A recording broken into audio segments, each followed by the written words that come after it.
Hi, everyone, and welcome to episode 64 of the Midnight Poppyland podcast on the Story Tinker. And today we have Patty and we have a new co-host, Inga. All right. Hi, guys. It's Patty again. I've been on the podcast before. Really love talking with Mindy and all of you lovely folks about the episodes. It's part of the highlight of my weekend.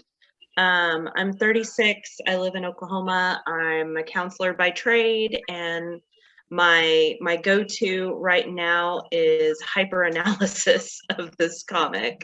So, and I write a little bit of fan fiction and starting to write a novel and all that good stuff. But that's a little bit about me. Go check out Confessions. That is Patty's fanfic. My very angsty, tense fanfic. Yes. Hi, everyone. My name is Inga. I'm 37 years old, living in the beautiful state of Bavaria in Germany. And I came across Midnight Poppyland during quarantine last year. And yeah, it's been life-changing, really, because I happened to come to it during a very low point in my life. So it was lifting my spirits up a bit. So it really, really helped. And I'm so grateful for that. And I will also be forever grateful to Lily that she introduced me to that. So yeah. So many people. She really did build this fantastic community. So, and I'm glad I got to meet you. Like, we're meeting face to face now. This is awesome. Yes, finally, after such a long time. And I know so many people have said that they discovered Midnight Poppyland during quarantine and that it helped them. So this is like, same for me, 100%. It's totally changed my life. So, all right. So we begin 64 with the end of last episode where Tora tells Poppy, as this, the police are chasing after this person, that we call them numbered, as in their days are numbered. And he kind of like smirks and gives a laugh. And meanwhile, Poppy's reaching into her bag. She thinks phone, and she's getting her phone out of her bag. Yeah. Oh my God.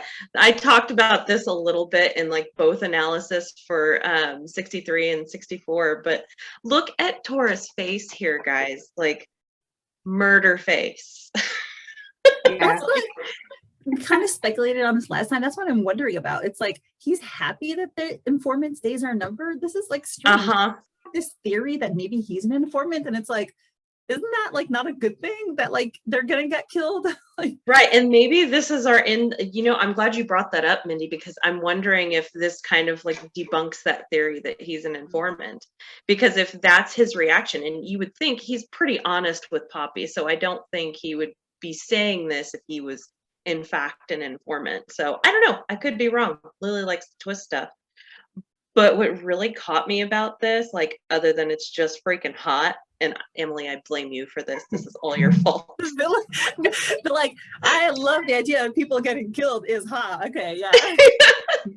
But like, what's kind of interesting to me is that even though he's with Poppy, like usually when he's with Poppy, he doesn't fall into his kind of mob lingo. And here he really fell into it. Like, he's not being quiet, introverted Tora. He's being like badass, like, their days are numbered. We're gonna get you, Tora. Look at the way Lily lighted this panel. The lighting over his eyes. And that smirk, like I said, I unfortunately have developed an affinity to the devilish side of Tora. What do you think about this panel, Inga? I think he is, to me, it tells a lot like how comfortable he is with her already. Mm-hmm. That he's that honest, because before he wasn't really talking about anything involved like clan business. Right. But now they started talking about it more, also asking him a lot of things.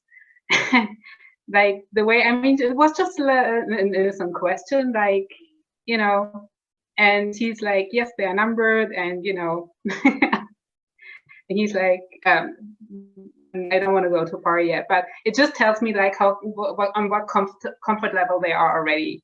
like that he is disclosing this kind of information without much effort from her side, without asking too much. She's getting her Thug 101 lesson right here. Exactly. And man, we can tell she was not ready for it. Poor thing. No, she was not. I think she's still not ready for many things. I think she will be shocked when, you know, the more time they spend together, and the more she will get to know about how everything within the clan operates and within the organization. But yeah, I mean, this is a good start. I think this is enough for now. Right. Because like the look on Poppy's face in the next panel, like I know I'm drooling over this panel of Tora, but for the sake of time, when we scroll down, we see that it starts raining, which I love that. And my little smutty brain was like, kiss in the rain, please. But I know. You're like, we just had a kiss, but I need another one. I need all the kisses, damn it. But Poppy does not look like she is in the mood for a kiss. She's like bug-eyed and like that look of like, oh, I don't know about this. She's also pretty distracted. I mean, she's not really paying attention, I think. Yeah. Because she's too much, she pays too much attention to her phone. I don't know why. I don't know why. Yeah. Somehow the phone is more interesting than Tora right now. Right. Well, and I wonder, like, and we find out a little bit later in the episode, like what her excuse is with the phone, but I don't know if I entirely buy it. I'm like, what's really going on here? But I don't want to get ahead of myself. I'll swing back around to that. Yeah, I also have some things to say about the phone, so we'll do that later. But this panel with Tora looking down on Poppy, it's like, it's that moment of realization for him, I think, because he's like, in the very next panel, he's like, that deadpan look on his face is like, oh crap, I've said way too much. Yeah, all of a sudden he starts to realize whom he's talking to. He's not talking to a recruit or to one of the thuglets. He's talking to Poppy. Right. He's like, oh crap, forgot my audience. Oops. Yeah. And I was a little like explaining, you know, the number gets smaller the more hits they have on there, and then there's that expression. He's like, head. So he just finished his sentence, but he's like, you see it's in small letters, so he clearly was already more quiet than. Yeah. I love how he's like silently judging himself here too. He's like, well, this is a fun fucking conversation to have with her. Like I can almost hear the snark in his voice. I love that kind of like self-reflection where you know you talk to yourself. He starts to pay attention now.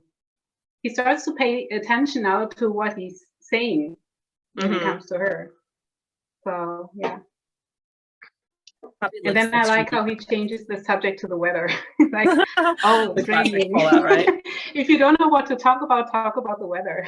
Right. He was totally having a panic moment. Like we thought it was bad back when Quincy was suggesting to have a birthday party, right? But like, I think this moment terrifies him much more. He's like, his brain's like short circuiting, like, fuck, talk about the weather, talk something, change the subject.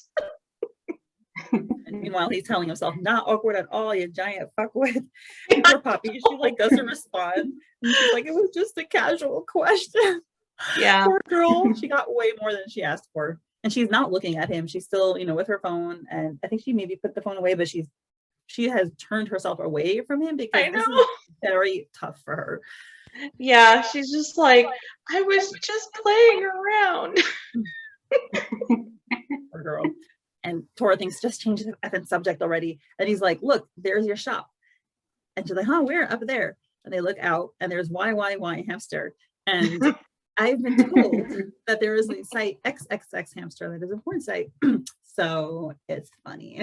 I thought that was a classic like pervy dad joke. So go, you know, good on him for thinking on his toes like that. Or conveniently placed sign by your mother, Tora. His mother. Yeah. Right, Oh maybe my it was gosh. coordinated. And 𝗏𝗧 takes that bait, like she's happy to switch to this conversation, Mhm. and she's like, "That's so lame," and she laughs, and she's like, "But the one before that was kind of nice." Well, what's with that blush, Poppy? What's going on? What are you thinking about, sweetheart? So yeah, I mean, I wasn't sure exactly what she was talking about, but Lily, I think Lily clarified that it was the previous kiss.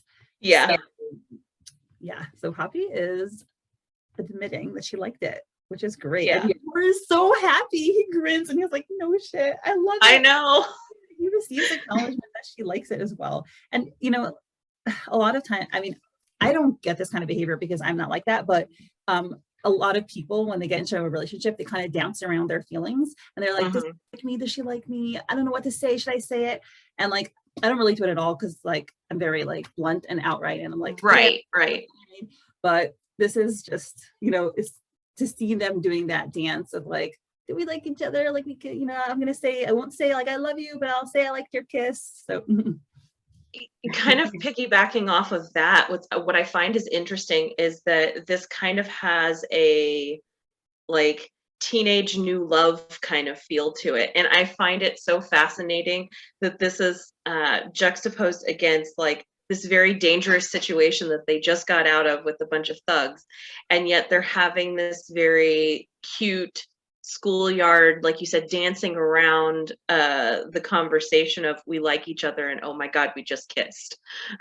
Like I love that so much. And you know, the looks on their faces as they're just kind of going back and forth with this totally awkward interaction, and they both like each other, but they're both tiptoeing around it. It just love it. I love it so much. Oh my gosh. And I mean, look at their faces here. Look at Tora's face as she starts talking. Because, like, he's very standoffish and, like, hands are crossed and he's very in a defensive pose, right? And then as she starts talking about the one before that was kind of nice, like, you see his eyes kind of open up a little bit. And he's like, huh? Like, he totally wasn't expecting that. aw, so sweet. And then he goes into cocky Tora mode. He's like, "No, the game center is right down the stairs."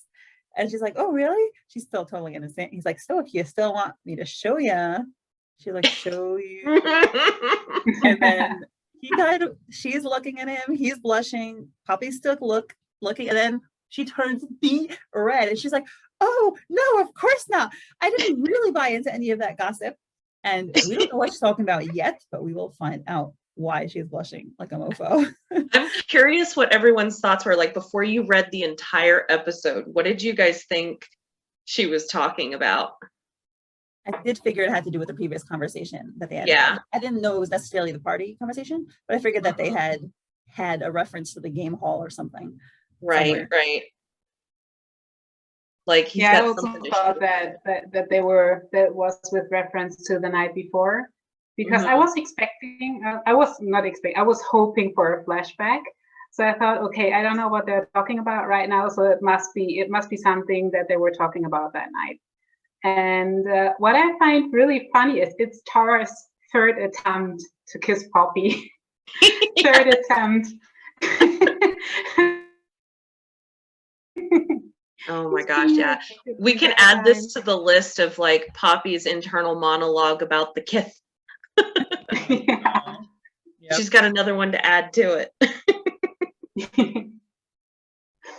At this point, her phone beeps again. So she takes out her phone again. She's like, "Pardon me." And she's nervous. Now, we don't know if she's nervous because of what happened with Tora or if she's nervous because of the phone.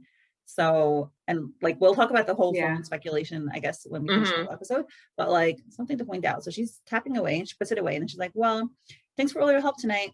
And she pulls his, when I saw this, I was like, yes, she pulls his jacket toward her and she whispers in his ear, "And don't worry, big bro, your secret's safe with me." Right? I love, I want to back up just a little bit, but like even when Tora was getting pervy with her, he had like a little, like that little etched blush mark under his eye.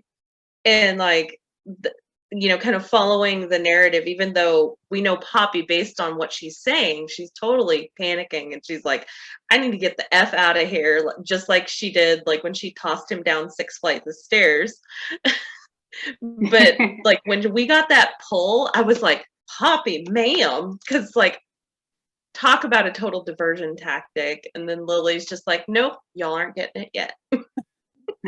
I was like, is she taking his shirt off? I was like, what? Right? Like, oh, maybe we don't need the pool hall. Maybe we're going to have a little fun in this little alcove right here. Secret garden, just saying. But just imagine if she would have said yes, then like, yeah, what? So we go down to the game center and play pool billiard. Like, that would have been funny. I would have loved to see that. But since he's blushing, like the panel where he's being flirty with her, and then all of a sudden he's kind of serious as well with, like, I mean somehow you can tell by the look in his eyes, right? He is really really likes her. Oh yeah. And this is the first time I realized it in this new season. Like, this panel, like, okay, he's head over heels. She I don't know, but he definitely. Yeah, he is definitely the pursuer in this relationship, and I think that's what I love about it, is that Poppy is just still kind of keeping him a little bit at arm's length, and for understandable reasons. Like, I'm not going to go into like too much of that argument, but I think people really misunderstand where she's coming from in this. Like, she's obviously very attracted to him. That much is obvious. I mean, she said so when she's like, yeah, I really liked the kiss, and I mean, the way she acts around him and blushes and things like that, but I think like we did at the finale of season 1, she's not ready for that relationship yet, and she's not ready to dive into that. There's still a lot about this world that she doesn't know, as we have found out to this point. And this was like their first big test of that. In the mafia, I think she would still be scarred from her relationship with jewelry and be very cautious. Right, exactly. And so I don't think that too much time has passed since then already. I mean, how much time it could have been only a few weeks by now, so not that long ago. Yeah, so it would be a bit early. Yeah, it still seems pretty early. I think like the entire span of the comic, it's like maybe 3 to 4 weeks ish. Like, I know Lily tries to keep, kind of basic in terms of timeline, but I think like 3 weeks is not a lot of time to get to know somebody on that intense level. No, so, but that's just my opinion. I know it works differently for different people, but. Right, Patty, you're remembering how I met my husband Sunday, we were together on Saturday. Yep. Absolutely. Anyway, I'm sorry. I'm totally digressing. Let's talk about how Poppy just totally bounces on Tora here. So we don't know what the secret is yet, and we don't find out in this episode. So we're gonna find out at some point. I want to know, damn it. Oh, but I think it could be like, okay, what I think is the secret that he's definitely not gay. I mean, I read about the comments, but that was also my initial thought. Like, he's definitely not gay. Yeah. He doesn't know what she's referring to, because she's like, my secret. Like, he doesn't even know what she means. Right. Yeah. Like, what is the secret? What is the secret? And she just dashes out into the rain. Tora's like, wait, Bobby. And he steps outside and he can't find her. She's like gone. And he runs around. It's like, shit, where'd she go? He goes outside. There's a bunch of people out there. There's the noise of *𝗟𝗱𝗱. He's like, not such a safe environment. He's looking around, getting all wet. We all know we like our people in the rain. And he's like, damn it. Loved less clothing there, but that's okay. And that wouldn't be realistic. Holds her while he's running around, and he's very concerned for her. He's like, she just disappeared, and she's an 𝗟𝗱𝗱, and he's clearly worried about her. And then we have the ring. The streets have turned from red to blue, and she picks up and she's like, Tora, shoot, I'm so sorry, my phone was on silent. I didn't know you were calling. But like, your phone, girl. I think you pointed that out, Patty. Someone pointed it out. Yeah, her phone was not on silent. and I get that she's kind of like in panic mode here. I think there's two answers to this, and I don't think they're mutually exclusive. So she's clearly pulling his leg with the silent phone thing. Her phone was not on silent. So I'm like, okay, honey, what are you trying to divert from here? And second of all, this is the second time where he's called her and she's not picked up right away during a potentially dangerous situation when she's in 𝗟𝗱𝗱. And like, you could tell, like, just looking at his face, like he's on the precipice of going into lecture mode, but he's like, nope, I'm not going to do it. I'm just going to check in on her safety. And for me, I feel like that was a big growth point for their relationship, because before he was very like, I don't want to say he was talking down to her, but he was more like telling her, you shouldn't be doing this and you shouldn't be doing that. Whereas here he's just like, okay, let's check in with each other. Are you safe? Yeah, I agree. I don't think it was necessarily bad before, but this is a little bit more like, I respect your ability to protect yourself, which takes a lot, letting go to think that, to trust. Yeah. Well, and if we remember back when Tora was in the I always forget if his name is Frank or Fred, one of the F's. When he was in that restaurant, he was literally sitting there daydreaming about her, saying that, you're pretty tough, you can take care of yourself, kind of thing. So like, he knows this. He knows that she can take care of herself, and yet he's still feeling compelled to check in on her safety. And so I think he's starting to find that balance of like, where do I let her lead? And I think he got a lot more of that in this alleyway scene, and knowing that she could kind of hold her own more so than he thought she could. Yeah. Right, instead of like lecturing her, like you said, he just says, "You safe now?" And she responds, I'm safe, don't worry. Are you back at the game center? It's starting to rain and I doubt you'd have an umbrella. He's like, yeah. And she's like, phew, anyway, sorry I dashed off so suddenly. So she's concerned about like his rain. He's not at the game center, but he doesn't really bother telling her that. Yeah. But he is protected from the rain, so. Yeah. I wonder if she was staying in touch with someone to kind of ensure her safety, because I can't imagine like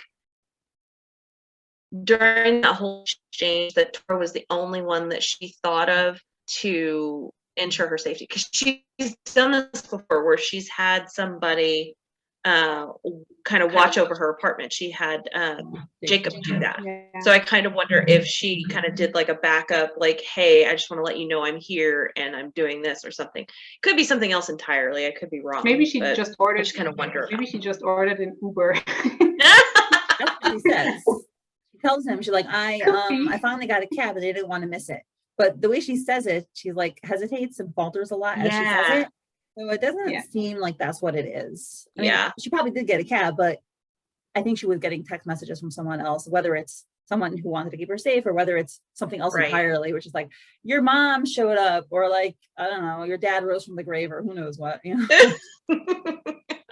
Yeah, that would be, oh my gosh. So I'm going to change the subject here real quick, just because I'm completely fangirling over this panel where Tora's just standing against the pillar. Jesus, the visuals here. Oh God, the colors are what really grabbed my eye here. And throughout this entire sequence of episodes, one of the things that I've noticed is that there's this like purgatory space that both Poppy and Tora are inhabiting. So like I talked about some of the metaphors of the alleyway, about how, he's kind of living between worlds, like civilian and mob worlds. And we see it here again, but it's using the color palette, because, half of the panel is like this kind of rosy tone. And then the other half is that really cool blue tone. And then like he's stuck right in the middle. Right, is with the 𝗟𝗱𝗱, and it's with the other thug-like people. Right. I feel like I'm being judgy right now, but like I'm perverting the point of the comic, which is not to judge, but like, okay, they're supposed to be representative of 𝗟𝗱𝗱 thugs, I think, and like they're in the red. So yeah. Right. So I haven't paid attention to that. That is really okay, that makes sense. I Awesome. really love the metaphor of that. It's just so cool. Poppy, when he's talking to Poppy, and then Poppy in the van, she's in blue. She's not in the red anymore. And so now we flip to Poppy. Poppy's in a car, in a minivan. So I don't know, is that a normal taxi? I don't know. I think it might be a normal taxi. Yeah, sorry. Looks like a minivan. I just got a minivan, so maybe I'm a little minivan centric. So she puts the phone away and she was like, I was hoping he'd forget about that entire conversation. So now we're gonna find out, right? She flashes back to when he said, smirked, like, oh, the game center's downstairs, so if you still want me to show you. But of course he hasn't. I mean, it was only last night. And then we flash back to the party. So we find out the party, I wasn't sure the party was last night. A lot of people thought it was a time skip. No. Next day. Yeah, I was surprised by that proximity. I thought that was really cool. Yeah, they just can't keep Me out of too, the way. because I thought like the comfort level that they're on, to me it seemed like they're more comfortable than I mean, we can't forget the last time, like when they were at the club. Before the club, Tora's been ignoring Poppy for an entire week, and now that they met up, like, it felt so close. I also thought that a lot of time had passed after the club, but to hear it was only the night before, and all of a sudden they're so close after he was ignoring her. It's like, wow, okay, this is a step forward. Yeah, they can't stay away from each other. Yeah. After 39, and they're like, oh, we're never going to see each other again. And then the next day, like at the restaurant, Lily was like, psych. And so now we finally get to know what it was that Poppy said to him. All that were text that we couldn't see. So let's read it all together. Yes. We'll just go through all the panels at once because it's hilarious. So she says, so Tora tells her, so Dean saw me doing that in the office? Well, big fucking deal. What's wrong with shaking my ass to you indie pop brat? Oh my gosh, Tora was dancing in the office. Oh my god, we have to see this. We have to. Right? We need it. I need it like air, Lily. I need it. You don't understand. Like, I am picturing him like stealing Erdine snacks and shaking his butt like ever so slightly, because he's not gonna full on like twerk or nothing like that, but he's just gonna bob his head a little bit and shake his little tush, and I'm just I need to see it. I need to see it. We will be melted like the Wicked Witch of the West, or whoever it was. We will be on the floor. We will. And Poppy is like, that's right, own it, king. She is, you could, even by this line, you could tell she is drunk, because and he laughs and he's like, seriously, Poppy, you're so full of shit sometimes. And then she just can't stop herself. She's like, oh, and her dean said that Brian said that you used to be a professional billiard player. Okay, sounds good so far. Like, hardly a pro, not legally. And she's piggybacking on his shoulder. It's like, look, you women need to stop gossiping about me. She's like, and she's like, hiccups. And then she's like, Dean said that I should get you to show me what you can do with that stick sometimes. Bobby, you did not just say that. Oh my god. First of all, I just want to say I would get drunk with Poppy in a heartbeat, because that girl knows how to party. Oh my god. Oh yeah. She knows how to have fun. She really does. Oh my god. And I love that she's just like, she's just so excited. She can't stop herself from being like, and then I heard this, and then I heard that. Like, I love this so much. And it's so destabilizing for Tora. Like, he's not expecting this, and he's like, oh my god, like, that blush is freaking purple, y'all. It is. I can't. Oh my god. Show her the stick, Tora. Show her the stick. Darla has made a lot of memes about this, so you can go check out Darla Amami's channel, because she has memes for you. Oh my goodness. So yeah, we now know what Poppy is really thinking underneath all that exterior. Yes. And she's like, haha, oh my gosh, she was just kidding, you cutie patootie. Stop blushing, darn it. And I thought I was the only virgin around here. So, I think 𝗥𝗲𝗱𝗆 pointed out, she said like, you know, Poppy is like comfortable telling him that. Yeah. So did she say that before? I'm trying to remember if she ever told him. I think this is the I was first time she thinking the said same. anything. Yeah, I was thinking the same. I don't think she has told him that before. Yeah. Like, I think he could probably deduce it just based on her behavior with him, but I mean, you can't always tell. So I think like Poppy is clearly a spill the tea when she's drunk kind of person. So if you really want to get everything out of her, you just got to give her a few drinks. But I love it. I absolutely love it. And I think this is also a reminder because there's been a lot of question, and I don't know why. It's not even that big of a deal, but like people seem to make her virginity and his lack thereof or questionable. Like it's not a big deal. So I think this is kind of like a reminder, like, guys, yes, she is. No, he isn't. Let's move on. I mean, he's not not even commenting on it, right? He's not saying, he's just he's like, not excited about it, or he's just, okay, go on. Yeah, and he's really just giving her shit because, like, if you think about it, like, she's poking him this whole time and teasing him, and she keeps going. Like, she doesn't stop, even when he's just like, well, fine, blah, blah, blah. He's so salty, and I love it. Like, he's like, I am not a freaking virgin, and who the hell is blushing? It's alcohol. Oh my gosh, your little ears are so red. Can I bite? Oh my god. And then he stumbles when she asks to bite. Homeboy has a biting fetish. It is canon. You cannot convince me otherwise. I am taking it and I'm running with that. Oh my god. Okay, so here's a little, maybe slightly TMI, not really. My daughter, since she was literally a baby, she loves to like go like this, people's earlobes. Yeah. To ours, to hers. She does it to my little son, and she's 10 now, and she maybe just grew out of it. I haven't seen her do it recently, but like she used to always do it. So every time, like when my husband and I are lying in bed together, sometimes I go like this because it's like a joke. Because I'm like, oh, 𝗥𝗲𝗱𝗆, I'm like being like, yeah, his earlobe. His earlobe, but I do that. So.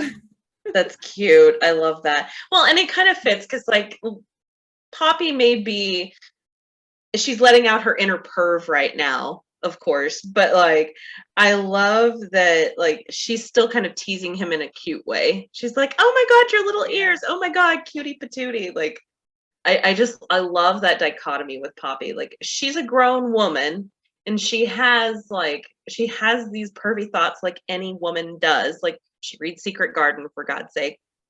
And yet she's still gonna like poke at him to be like cute. And we have to remember she uses this to get away with things.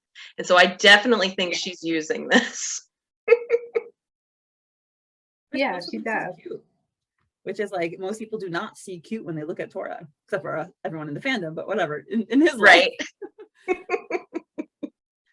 Oh my god. He stumbles and she's like, yeah, and then he's like, ow, ow, ow, because she's pulling his hair, and he's like, Bobby, let go of my hair. And she's like, no way, I don't want to fall on my fucking face. And he's like, I won't let you fall off. And then he's like, Christ, oi, taxi. He is done. Yeah. Not continuing. I am not being molested anymore. Right. And she's verbally teasing him too, because she's starting to mock him and mimic him. I wish we could like have their accents done. Like this would be a great dub, because yeah, she's saying, I don't want to fall on my fucking face. That sounds like him. And then she's like, wait, what are you doing? And he's like, yeah. And she's like, quit imitating me, you drunk little shit. So she's clearly imitating his accent. Oh gosh. Oh man. No, I don't want to go home yet. I'm just trying to picture, like, I know it's hard to sometimes like hear their voices in my head, but I'm thinking of this like cutesy voice saying the word fuck. It cracks me up imagining her say this. I don't know how he kept a straight face this whole time, other than the fact that she was poking fun at him and pulling his hair, so he's sticking. Yes. Oh, poor guy. And he's like, yeah, watch me give a damn. And he just deposits her in the taxi. And he's like, just get your drunk ass home before you what? She stares. She has this like alcohol line, and she's like, and he dumps, and he's like, he doesn't know what to say. And she's like, does it involve your stick? He slams the door. He's like, we're not dealing with this. 12 𝗵𝗱𝗃𝗀𝘀, goodbye, Poppy. Go to bed. Oh my God. But for real, how long did y'all laugh at this whole sequence? Because like I read it multiple times because it was so damn funny. I laughed for a long time. I was like, this is so fun. And he started sweating, right? Because he just didn't know what to do anymore. He's like, shit, how do I get out of that? I know. He's so like, when it comes to relationships, Tora has very little experience with this. And so this is like his first crush. He's acting like a little schoolboy almost. And he's like, shit, she's caught me off guard. What do I say? What do I do? And he's got nothing. And clearly Poppy is superior in her drunk ease. Teasing him, because man, she's just like laying into him and giving him like poke after poke, and I love it. Poor guy. I know. Watching her go away, and then she reflects to herself in the present, and so as it turns out, and the guy's like 12 𝗵𝗱𝗃𝗀𝘀, yeah, that's right, and this is back to the present, and she's staring off into space. And then she goes, I'm an Asshoe. I love that. That was the best pun ever. I'm sorry. It was the best. Okay. It really was. It really was. Like, I'm loving this is something I think Lily does very well. And it's these kind of like half cute, half like she just makes up words, and it's just so funny. I die every time she does these. And coming from Poppy, I think, is important too, because we think like she's this cute princessy type, but she's really just, like I said, she's a perv like the rest of us. She can't handle it during the daylight, because she was like, what she said yesterday, she is mortified at today. It's that morning after effect, like, oh my God, did I say, oh Jesus, I'm not going to show my face. That's probably a big inducement for her to run away. He's like, why? Yeah. Oh God. Well, and that's exactly what she said. She's like, but he could have pretended not to remember. Good thing I at least have the option to run away when I'm spooked. She's like, I'm so sorry for teasing you so mercilessly, Tora. You pure innocent man. But sometimes you're just asking for it. He really is. I mean, think about the time that they went up to Regina's Peak and he was teasing her and was like, slower. Usually women ask me to go faster, and like just all these little moments where he's a perv, and like she just got to kind of build hers up and just unleash it on him, and I love it. Yeah. Tora standing back after the party, he's like, damn, effing Brian, damn sexy ass hamster and her effing friends, and effing Pinky. It's just like non-stop. Oh my God. Blaming everybody for his discomfort. Way to deflect there, Tora. Like, he's going to take it out in training on Monday. I still want to see training on Monday. Oh, I want to see you too. And did you notice he cursed Damien twice? Like, damn Pinky. He did it twice. Like, this stick situation is really in his mind right now. Oh yeah. Like, damn Pinky. Oh man, he's gonna get it. He's so screwed. Poor Pinky. May I just point out, he called her sexy. He did. He like thinks it. He's aware that he thinks she's sexy. He's not just it's not unconscious. Absolutely. He's so incensed too, because he's usually like the plumy male, like the alpha male that gets all the women and stuff. And what's really funny is that she basically chops him off at the knees. Like, nope. Oh man. But we see like Quincy is telling him, hey, come to my place. It's like, when you're done, I have an early appointment tomorrow and I don't want to be late. And I'm like, well, at least he's I'm like, Quincy. I was so excited. I was like, are we gonna see Quincy? I hope we see Quincy soon. I love But you know what you know what I thought first? Mhm. That when he said, "Hey, boo boo, come by," I was like, wasn't he gonna get it with the club owner? Like he left with the club owner. Like where did they go? And then Right. he Wait, went that to his explains. apartment. I was like, what's that situation gonna be? I don't think that Tora wants to be there. Wait, Right. that explains something later because I had a theory about what that something was later. We'll get to it. So that Oh shit! I think I know what you're talking about. Yeah. So. Oh boy. Yeah. So anyway, so he's like, shit, really? Do I really have to go? Well, if I go, stupid Quincy can wake me up in the morning. Might as well with this bitch ass migraine I'm having. Effing Pinky again. And now he's hiccuping. Very cute. And now we get a view of Quincy's apartment or guest apartment. And room. It's all very fancy and beautiful. And, you know, everything's blue tone. So it's kind of like nighttime. And it's a beautiful room. And, you know, there's this giant bed. And Darla had this whole analysis of the painting because she said, you know, there's the painting and it's a solitary figure walking all alone. She's like, you know, Tora's all alone. And I was like, well, Quincy did buy the painting, presumably, unless he hired an interior decorator. I actually have something about that. I was actually talking with one of my friends. She's 𝗏𝗱𝗃 on Patreon, and she's really into tarot readings and whatnot. And what we were talking about this morning is she said that if you zoom in on that painting, like you said, it's someone walking away on the beach, and it reminded her of the 8 of Cups card, which, hang on, let me get to my notes because I screenshotted our conversation this morning because I was like, oh my God, that's brilliant. So she said the 8 of Cups is about letting go, releasing what no longer serves you emotionally, walking away from a situation, leaving your old reality to pursue a new one. Oh, wow. Right? I don't even know if that was Yeah. intentional, but I was like, holy crap. That's great. So I thought that was really cool. And I know that it also kind of reminded me from like a psych perspective of how, you know, because Tora's sleeping on the floor, and we know that that's kind of his thing that he does for his own protection, and I think it's also a trauma reaction for him. Yeah. But he really struggles with this sense of like, who is his family? Because if you think about it, like if you invite family over like Quincy does treat him like family. He's like, come over, you know, come stay the night, whatnot.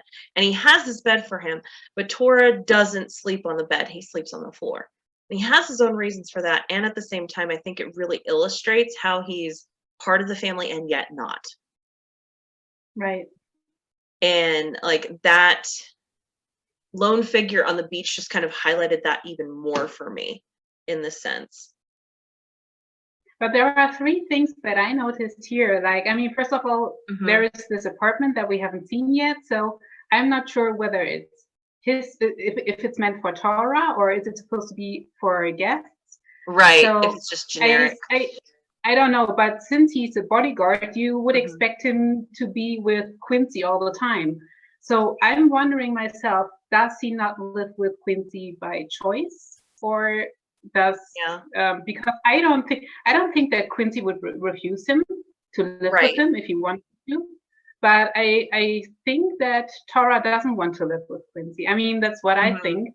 And the situation where he's sleeping on the floor, like the position, he's huddled. I'm not sure. Is it called the fetus position? Yeah, it's like fetal where position. You call up like a baby, and so this is somehow like, I don't know, like a feeling of security almost, right? Where you feel comfortable, and also even if he was sleeping on the bed, the way he wrapped his blanket around him. Right. I mean, this is also very. That's also something that stood out to me because this is not normal behavior. This is not how I go to sleep. This is not how other people I know go to sleep. So this reminded me of something actually. Have you ever heard of swaddling? Like when you swaddle newborns? This is kind of like the same. This is what it reminded me of. Like, because this is what you do with newborns when you put them to sleep to also make them, you know, feel more secure and fall asleep. So yeah, so that is what stood out to me. Okay. And oh man, it still kills me every time. Mm-hmm. It's like a deliberate contrast. Like the panel is showing this beautiful apartment and this gorgeous large bed just waiting for him, and he can't take advantage of it because of his trauma and experiences. Yeah. It just, we know obviously he's as far away from the window as possible. He's not on the floor by the window, he's on the floor on the other side. Yeah. Sad. But thank goodness Lily doesn't hurt us for too long. She stepped on our heart a little bit here, but she's gonna alleviate it here with more pervy jokes. Yeah, because he's now doing what so many people do, and it's adorable to see him do it. He's rehashing their conversation and like reflecting on what does he sound like, because he thinks back to when she was imitating him and she was like, before yo what, and he's like, is that what I always sound like to her? Christ, how much sexier can I get? Does he really think he sounds sexy, or was that a joke for like a fourth wall breaking for us? Oh, you know, I think like he's sincerely questioning, because he's still got a little alcohol in the brain too. So I think he's being a little more honest with himself than he normally would be. Yeah. Because I think like undrunk Tora probably wouldn't be having a lot of these thoughts, but you know, it's kind of put it in his mind. Yeah, I honestly, like, I don't see him as having enough self-confidence to know he's sexy, but yeah, I don't know. That's why I was wondering if it was like a fourth wall for us fans. And then yeah, but I like how he speaks to himself, like the practice, like your stick. so cute. He's like, you know, it's like the rain in Spain fall mainly on the plane, right? It's like their eye on the spine. And he's like, yeah, your. He's so cute. He's trying out her accent. Adorable. Oh man. He's like, I gotta talk different, gotta make myself fancy. Very, very cute. It's adorable. Oh, you know, it's like it's so innocent and childlike. And then he thinks back to what she whispered in his ear. Damien said that I should ask you to show me what you can do with that stick sometime. And he has this little grin. And then he just repeats it again and again. And it's just closer and closer. What you can do with that stick sometime. And he falls asleep, his eyes closed. What you can do with that. And then that final thing he thinks is like, he just sees Poppy and he's focusing in on her bosom. And it's like, he is stops there. He is falling asleep thinking about exciting things for him. You know, like, I can't really blame him, because if I had gone on an excursion with Poppy, like, I would be thinking of her in that moment, because she looked fucking hot. Like, oh yeah, homegirl is beautiful.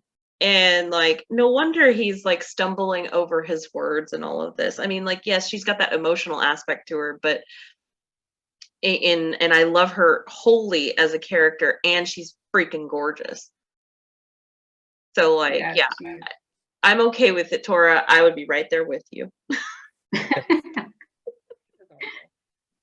For our last panel, we suddenly hear a thump, and he's still on the floor.